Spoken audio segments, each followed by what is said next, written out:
Thank you അഖിലേട്ടാ, ഇങ്ങനൊരു കാര്യം വെളിച്ചത്ത് കൊണ്ടുവന്നതിന്.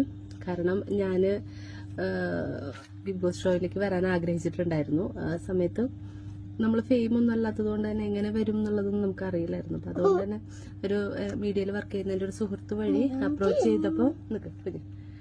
ചെയ്ത് കഴിഞ്ഞപ്പോൾ അവർ പറഞ്ഞത് ഇങ്ങനെയാണ്, ചില അഡ്ജസ്റ്റ്മെന്റുകൾ ചെയ്യേണ്ടി വരും, ചിലപ്പോൾ ഇങ്ങനെ കിടന്നു കൊടുക്കേണ്ടി വരും, അല്ലെങ്കിൽ പൈസ ആയിട്ട് കൊടുക്കേണ്ടി വരും എന്നുള്ളതൊക്കെയാണ് അവരും പറഞ്ഞത്.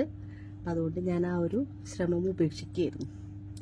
അപ്പോൾ അഖിലേട്ടൻ ഇപ്പോൾ ലൈവിൽ വന്നത് പറഞ്ഞപ്പോൾ ഭയങ്കര സന്തോഷം തോന്നി.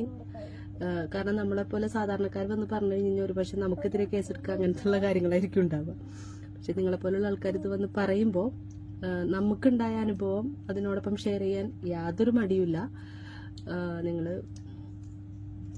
നല്ലൊരു കാര്യമാണ് പറഞ്ഞത്. ആളുകൾ